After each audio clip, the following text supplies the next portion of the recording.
দুদিনের বঙ্গ সফরে প্রধানমন্ত্রী নরেন্দ্র মোদী এলেন রাজ্যে। অন্ডালের কাজী নজরুল ইসলাম বিমানবন্দরে প্রধানমন্ত্রীকে অভ্যর্থনা জানাতে পৌঁছালেন রাজ্যের আইন বিচার বিভাগীয় ও শ্রমমন্ত্রী মলয় ঘটক। ত্রিস্তরীয় নিরাপত্তায় মুড়ে ফেলা হয়েছে অন্ডালের কাজী নজরুল ইসলাম বিমানবন্দর। পুলিশি কুকুর দিয়েও চলছে নজরদারি, শুরু হয়েছে নাকা চেকিং। সূত্রের খবর, শুক্রবার সকালে 8:15 দিল্লির ইন্দিরা গান্ধী আন্তর্জাতিক বিমানবন্দর থেকে আকাশপথে বিশেষ বিমানে সকাল 10:15 অন্ডালের কাজী নজরুল ইসলাম বিমানবন্দরে পৌঁছায় প্রধানমন্ত্রী নরেন্দ্র মোদী। 10:35 প্রধানমন্ত্রী বায়ুসেনার বিশেষ হেলিকপ্টারে চড়ে ঝাড়খণ্ডের সিন্ধ্রিতে যান প্রধানমন্ত্রী। একগুচ্ছ সরকারি প্রকল্পের উদ্বোধন করবেন তিনি। সেখান থেকে ফের বায়ুসেনায় হেলিকপ্টারে করেই হুগলির আরামবাগে জনসভায় যোগ দেবেন। সেখানে জনসভা শেষ করে আবার বায়ুসেনার হেলিকপ্টারে করেই রাজভবনে পৌঁছাবেন। সেখানে শুক্রবার রাত্রি যাপন করবেন। শনিবার সেখানে থেকেই কৃষ্ণনগরে জনসভায় যোগ দেবেন। সেখানে জনসভা শেষের পর দিল্লির উদ্দেশ্যে রওনা দেবেন বলেও জানা গিয়েছে। প্রধানমন্ত্রী নরেন্দ্র মোদী ঝাড়খণ্ডে এবং এই রাজ্যে একগুচ্ছ সরকারি প্রকল্পের উদ্বোধন ও শিলান্যাস করবেন। এদিন বিমানবন্দরে প্রধানমন্ত্রীকে স্বাগত জানাতে উপস্থিত ছিলেন স্থানীয় বিজেপি নেতৃত্ব।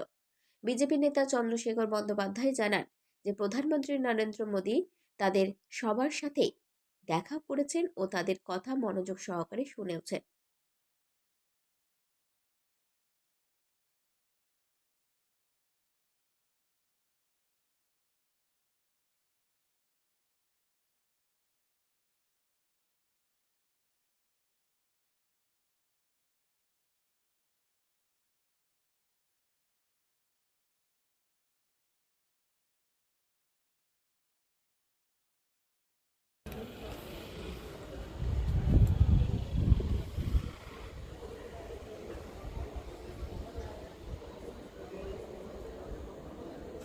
অন্ডালে নামলেন, ঝাড়খণ্ডে গেলেন, সাক্ষাৎ করলেন, কোনো কথা হলো? প্রত্যেকের সাথে উনি মিলিত হয়েছেন। মাননীয় প্রধানমন্ত্রীর সাথে আমরাও মিলিত হলাম, সেই সৌভাগ্য আমাদের হয়েছে। এবং প্রত্যেকের সাথে পরিচয় করেছেন। পরিচয় করার পর সবাই সবার কথা বলেছেন। লাস্ট আমরা কয়েক সেকেন্ড কথা বলার সুযোগ পেয়েছিলাম। আমরা বলেছি বাংলার এই দুর্নীতিতে মুজে যাওয়া যে সরকার, এই সরকারের আশু পরিবর্তন দরকার গণতান্ত্রিক পদ্ধতিতে। এই সরকারে সরাসরি যারা দুর্নীতির সাথে যুক্ত তাদের গ্রেপ্তার করে উচিত সাজা দেওয়া উচিত।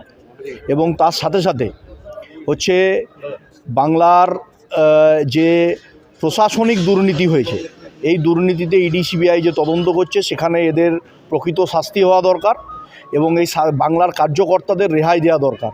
এই কথাগুলো বলার মতন আমরা সুযোগ পেয়েছি। উনি খুব মনোযোগ দিয়ে শুনেছেন, প্রত্যেকের কথা শুনেছেন। তার জন্য আমরা যশস্বী প্রধানমন্ত্রী নরেন্দ্র মোদীজির প্রতি অত্যন্ত কৃতজ্ঞ। তিনি কি কিছু বলেছেন, কোনো কথা ইনস্ট্রাকশন বা কিছু দিয়েছেন? আর তিনি সবার কথা শুনেছেন এবং ধৈর্য সহকারে প্রত্যেকের সাথে পরিচয় করেছেন, পিঠ চাপড়ে কথা বলেছেন, প্রত্যেককে আশ্বাস দিয়েছেন আগামী দিন অত্যন্ত ভালো লড়াই হবে, গণতান্ত্রিক পদ্ধতিতেই হবে। এই যে দুদিনের সফর রাজনৈতিকভাবে কতটা শক্ত ভিতরে দাঁড়াবে বিজেপি? অবশ্যই করে বাংলায় বর্তমান যা পরিস্থিতি, তাতে ভারতীয় জনতা পার্টির কার্যকর্তারা অত্যন্ত উজ্জীবিত এবং হচ্ছে আপনার সন্দেশখালির ঘটনার পর বাংলার মা বোনেরা, সাধারণ বুথ স্তরের কার্যকর্তারা প্রত্যেকে হচ্ছে জাগরিত এই সরকারটাকে পরিবর্তনের জন্য। আসন্ন লোকসভা নির্বাচনে বাংলায় ভারতীয় জনতা পার্টির অত্যন্ত ভালো ফল হবে। দেশের প্রধানমন্ত্রীকে কাছে পেয়ে আপনারাও কি বাড়তি অক্সিজেন পেলেন? দেশের প্রধানমন্ত্রীকে কাছে পেয়ে আমরা অনেক বেশি অক্সিজেন পেলাম এবং ওনার যে কথা বলার বাচনভঙ্গি সেটাতে আপ্লুত হলাম। নাম? চন্দ্রশেখর ব্যানার্জি, সহসভাপতি, বর্ধমান সাংগঠনিক জেলা। দুর্গাপুর থেকে কৌশিক বাসুর রিপোর্ট, 99 নিউজ বাংলা।